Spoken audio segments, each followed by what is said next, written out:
Hey buddy, it's Peter, and this is the 2025 Kawasaki Ninja ZX-6R, kind of the legend. And what we're going to talk about in this video is, of course, a full review of the bike, but we're also going to talk about how it compares in 2025, because you have a whole realm of really good street sport bikes. So what does a SuperSport have to do in this market? Is it still valid? Obviously, SuperSports haven't been selling as well as some of these newer street sport bikes, but this one is still legend, and I have some theories on why certain SuperSports haven't been selling as well. This one should definitely be on your list if you're looking for a SuperSport. So I'm filming here at Jim Gilbert's Power Sports, Jim Gilbert's Wheels and Deals. This is the #1 volume Kawasaki dealer in the country, and they give me complete access to their entire vehicle lineup. So this year I'm going to film every single 2025 that I can of every single brand, but all of my Kawasaki's are going to be done here because these guys are awesome. So super cool dealer.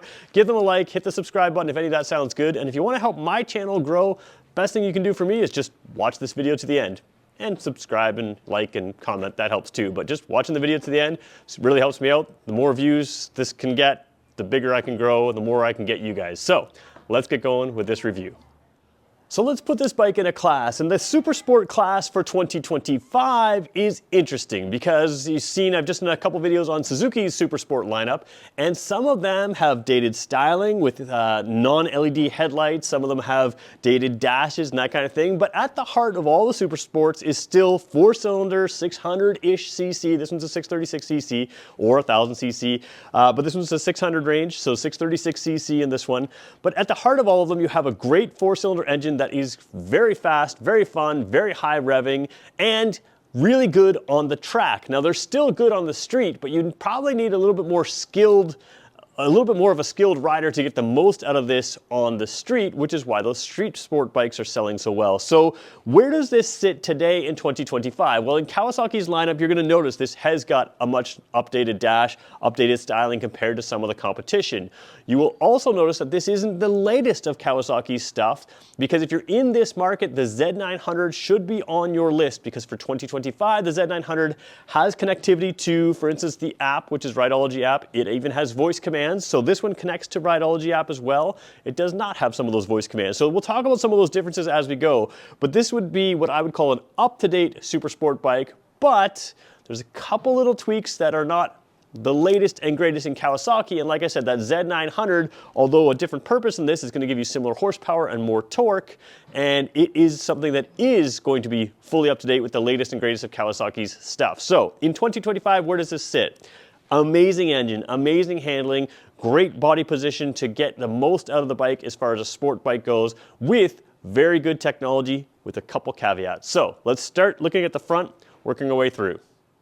So I always say, if you've seen my videos before, you know I love to start at the front wheel because it tells you the manufacturer's intent for the bike. And what you see here is a lot of what you would see on a street sport bike, but it's what you don't see here that is still here that I have to talk about. So first of all, let's talk about the regular stuff. You've got the similar size tires to a street bike, street sport bike, the 120 front, we'll talk about that in a second, 180 in the rear. You've got the dual disc, 320 millimeter discs here, so of course floating calipers. You've got the radial mount. This used to be this sort of Y-shaped mount. That used to be a SuperSport only thing. Some of the street sport bikes are moving into that. You've got the upside down forks. These ones are the Showa forks, fully adjustable. Sometimes you have that in a street sport bike as well. So what sets this bike apart? Obviously the lightweight wheels, that kind of thing.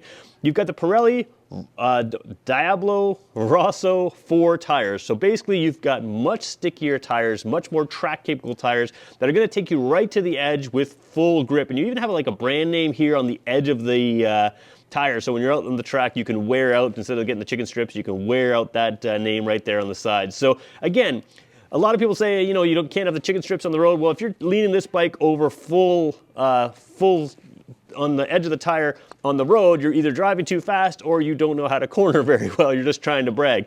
If you get this over on the track, that's the one place you can do it, because this bike is super, super quick. And again, you can really lean it over. That's the one big thing. You've got better angles on a super sport bike than you do on a street sport bike. Now, the other thing you have is, it says KIBS here, K-I-B-S. KIBS is Kawasaki's advanced ABS system, especially for their super sports. And I'm going to pull my little cheat sheet out here.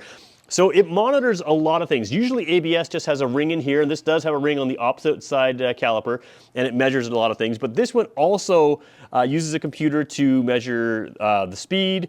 It monitors the front brake caliper, hydraulic pressure, the throttle position, the engine speed, the clutch actuation, the gear position. All of that is monitored through this ABS system. So as you're downshifting and putting pressure on there, it's sensing everything. And basically what it does is it gives you a much more accurate ABS system that you could still use at the track. Now, interestingly, this model in this color only available with ABS. You can still in 2025 get a KRT edition, so the racing color edition, for this actually a little bit cheaper than this because it is available without ABS. So you can get any model, any color with ABS, but the KRT color is available without ABS. I would only recommend that to people taking it just to the track, just in good weather, people who know what they're doing.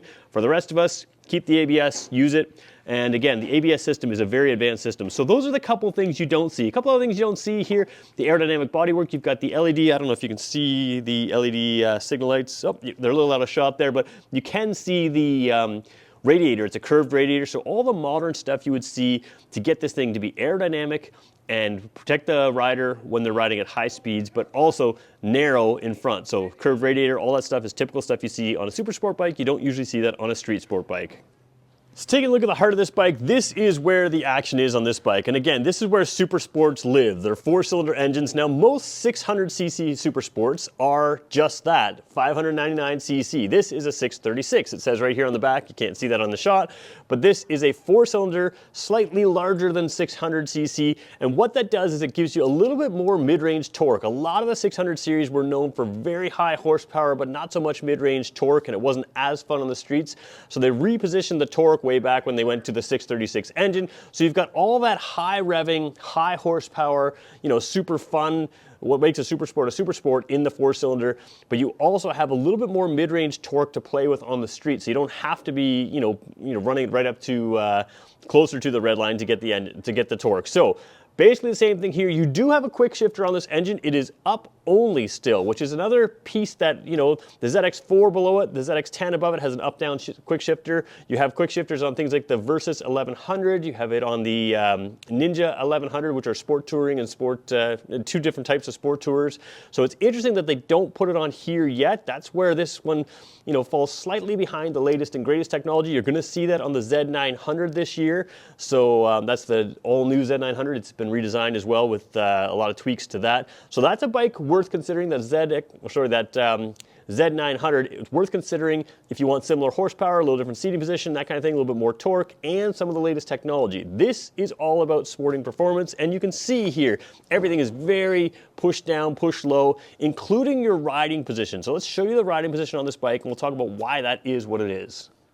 So a street sport bike is going to put you in a relatively comfortable position, but still make you feel sporty. Oftentimes your legs will be up a little higher, so you have a little more ground clearance when cornering, but your body will also be up higher. On a super sport bike, they placed your body lower, so you are very much one with the bike. So let's jump across this. I'm about 6 feet tall. Generally, a super sport bike has a little bit taller seat height. This is 32 point something inches, I believe. Not something super intimidating. I was on an adventure bike yesterday that has just an inch higher seating position. And that one I couldn't quite flat foot. This one I can easily flat foot because the seat does come narrow. Now again, when you get into the position on this bike, you can sit yourself, move yourself forward and back. The seat is a nice firm seat. That's what you want on a super sport bike. You're leaned right over so that even at your most upright position on the bars here, or on the clip-ons, you're still in a very aerodynamic position. This isn't only about aerodynamics, it's also about being very much one with the bike. You can see here that I can put my chest on the bike here, but I also, you'll see in the tank later, the tank is curved out, so the chin of my helmet can drop down really low. I can rest my chest on here with my legs here like this and get right below that windscreen. That obviously is aerodynamic, but the other thing it does going into corners and everything else is you're very much one with the bike. Remember, when we talk about weight distribution of the bike, everything's forward and low, well, so is your riding position. You're putting that weight out there on the front wheel, loading up that front wheel so you've got good traction on that, but you're also making your body from your knees to your elbows to your head I mean your chest anyways, right there in that position. So again, this is going to be more uncomfortable on the roads. There's no way around that, but that's the beauty of a SuperSport is it's not compromising for comfort. It's going to give you the true maximum performance that you can get. And that's what's great about this bike is it, you know, driving it around town, you're going to find that hasn't got a whole ton of torque, doesn't feel super intimidating until you rev it out. Once you start revving it out, it just pulls and pulls and pulls. And that's the real difference between the ZX-4 and this. ZX-4 gives you a little bit more of a street riding position, just a little bit more comfortable for regular street riding. And it doesn't have that high-end pull the same. It still has that high-end revving, but it doesn't pull and start to pull and continue to pull at all like this one. This one's got significantly more horsepower, especially up higher in those revs. So you've got everything you need for a great handling bike, from tires, brakes, suspension, adjustable suspension, and riding position to make you very much one with the bike. There's nothing that handles like a super bike, and that's part of why you have this riding position. Before I show you the dash and the controls, I just want to show you the seat shape here. Of course, the rear seat, you can obviously, you know, you can buy a cowl or something like that. What's nice about having it the way it is, if you wanted to strap things on like a tail bag, there's lots of room to do that. Tail bag to me is more popular on a SuperSport bike because you don't want anything in the way of a tank bag if you want to get that full tuck position. On a street bike, tank bag makes some sense. But I also want to show you the seat position here. Now again, a firmer seat than you would see on like maybe an adventure bike or something else, but still plenty of cush. A lot of SuperSport bikes, they're just not that comfortable because the seat is also very firm, but I find this is firm, and you can see that real length to the seat. So if you move your body back to get your chest and everything lower, even if you're a taller rider, you can do that, and you have good width here.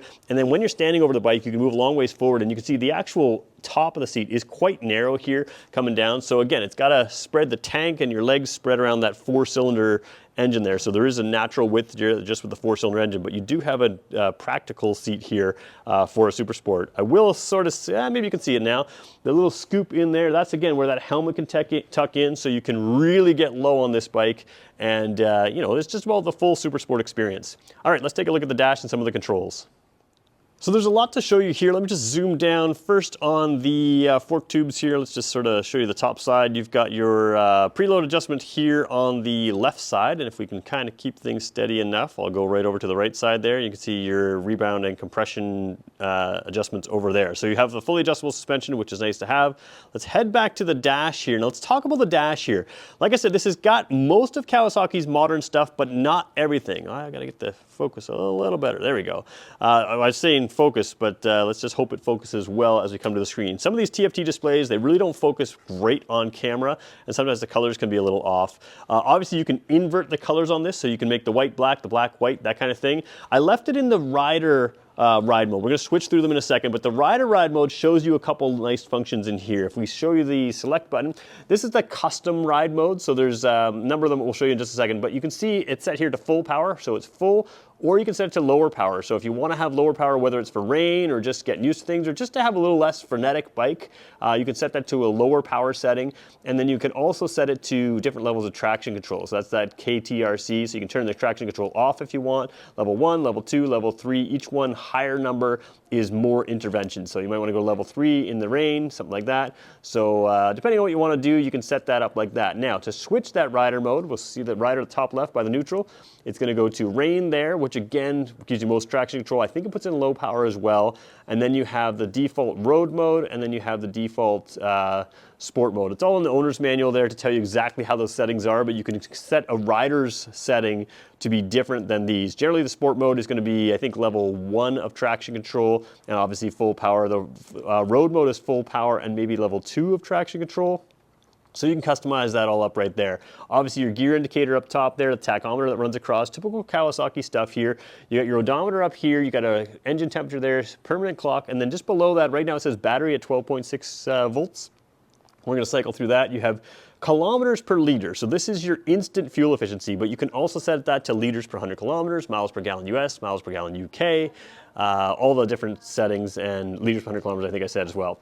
Same thing with your average. So you have your instant and your average, so we can flip we'll flip instant, average, and then down there is your range, which of course is calculated based on how you have been driving. So you've got that in there, and then your average speed, which is just 4 kilometers, total time, and back to battery. Now up here, I already switched it by accident, so you've got trip A up there. We're gonna switch through trip B, and then you've got the odometer. So up there is the 3 odometers, A, B, and the regular odometer, and down there is the rest of your controls. So again, all of that is very easy to control. We're going to show you those controls. Now, this is a display that can connect up to Kawasaki's Rideology app, but there are very differing levels to the Rideology app. This new Z900 coming out is going to give you more connectivity than this, including things like voice control. So you can say, hey Kawasaki, you can change ride modes and that kind of thing. I don't know that you're going to do that as much, but it does give you more control. So when the Z900 comes out, we'll talk about the features in that give it extra over this. So just want to be clear that this does give you Rideology connection, so connection to that app that can go on your phone, but it's not going to give you the same across the lineup. Different bikes are going to have different connectivity. This one will tell things like your phone and that kind of thing, your messages coming through, but there are other options and the app could update over time. So we'll talk about that when the latest system comes out and what's available there and what's available on other bikes. So taking a look over here, clutch side, I will point out ZX-10 does have cruise control. This ZX-6 does not. You have typical controls here. There's a flash to pass trigger that you can't see on camera right there that my fingers are pulling. So it is just a flash. You hold it down and it stays on. You release it and it turns off. So flash to pass, get people's attention. Locking your high beams on, regular low beams there. Signal light, horn. There is a four-way flasher as well with the LED signal lights, and then this is what I was using to control everything in the dash. It may look confusing, but this is super simple. Hit the select button, and you can select between ride modes and traction control, that kind of thing. And then the up and down. This one controlled the odometer just by switching through that. This one controlled the battery. Once you hit select, you're into those road modes. Holding this down, or drive modes, holding this down switches between road, sport, rider modes, that kind of thing, rain mode, and holding that down, same thing. So you can hold it down. I will point out slipper and assist clutch here. Again, it's a bigger four-cylinder, so it's not as light as something like the, I don't know, the Versus 300, which is incredibly light. But you do have adjustability, I should say, which you can sort of see right here on the clutch lever. Now, a lot of people think this is for larger and smaller hands. What this really does on a bike like this is places that grab point exactly where you would want it by bringing the lever in and out. So really precise control. You have the same thing on your brake lever as well. We'll scroll across here. Let's just come out a little bit so you can sort of see what's coming across there. Scrolling across to the other controls over here. You do have just a start switch and a kill switch over on the throttle side with that also adjustable brake lever over there. I do briefly want to show you the front here. We're going to turn that on. I don't think that turns on your full headlighting system. Oh, maybe it does. Yep, there we go. So we've got headlighting system there. Dual LED lights. Back in the day, you used to have one side over the other side for low beam and high beam. Of course, now that it's all LED, it's all the same stuff. And of course, your high beam there, you've got down there. One thing I do like here, though, is you have your signal lights built in. We talked about those LED lights built in. All about no stocks, aerodynamics, but as you can see on video, they don't show up near as well as in person, but it's still very clearly when you're signaling, all of that's there. So nice to have like just really good lighting, especially in this class where, like I said, there's a lot of bikes out there in this class that just haven't been updated enough. They feel very dated, especially in things like lighting and controls. So let's talk about who this bike is for. This bike is not for beginning riders. This bike is not for people who want a sporty bike and are only going to ride it on the road. Now you can only ride this on the road, but I think most of those people would be better served by getting something that's more street sport oriented. And in Kawasaki's own lineup, the Z900 that's coming out is probably going to be a better suited for that. You're going to be a little bit more comfortable. You're going to have a little bit more torque. You're going to have the same horsepower or virtually the same horsepower. That's a more regular everyday road bike that is certainly track capable as well. This one to me is probably the best or at least easiest to recommend super sport bike out there. Now it's not without its flaws. It has that quick shifter that's up but not auto blipper down, which is just a strange thing to have when street sport bikes have it up and down, and even, like I said, adventure bikes, and even within Kawasaki's own lineup, the Versus 1100 has that up-down shifter, and the ZX-4RR below this has the up-down shifter as well. So a little bit odd that this bike still doesn't have that. I get why they do it. It's a whole bunch of reasons. It doesn't really matter. But for an experienced rider, this is going to give you a thrill like nothing else, and you can really take this to further limits than you can a street sport bike. Street sport bikes are very good now, and for most people, it's well beyond the skill of what you need for the street. But take this to the track, you can continue to learn, continue to learn, continue to learn. So you can drive this on the road and you can take it to the track. Now, what about the ZX-4 and the ZX-10? ZX-10 in my mind, is too much for most people for the street. It's overkill. If you want one, get it, have a blast with it. But again, most of the time on the track, unless it's a crazy long straightaway, this bike's gonna be just as quick in most people's hands, especially in a skilled rider's hands. This bike's just as quick on the track. ZX-10 is a monster, very cool to have, very worth having. ZX-4 is interesting. ZX-4 would be my choice. It's a little bit more comfortable. It's absolutely down on power, but you get some of that SuperSport feeling without having to have that crazy power. You can zip through a number of gears without being well beyond the speed limit. This thing is still high level sports, and it's gonna be, you know, by second gear, you're well beyond any speed limit if you wanna be. So again, who is this bike for? If you know you want a super sport bike, this is my recommendation to just about everybody. This is gonna give you everything that you would want in a super sport bike. There's no real compromises here. It's just everything you would want without going crazy to a ZX-10, which can be higher insurance, probably no quicker in most people's hands, and that kind of thing. And it does step up from the ZX-4, which still has some missing pieces of a super sport experience that this would give you. So there's my kind of review of this. You can tell me what you think. A street sport bike, again, for most people, it's gonna be more comfortable, more versatile, and I'm more about versatile bikes. But if you want a focused bike, this one, again, would be my choice, my recommendation for the top super sport bike, available in 2025 right now. Certainly are the ones I reviewed. So there you go. If you want to check it out, give a look at Jim Gilbert's Power Sports. You can check them out online. There's a link in the description.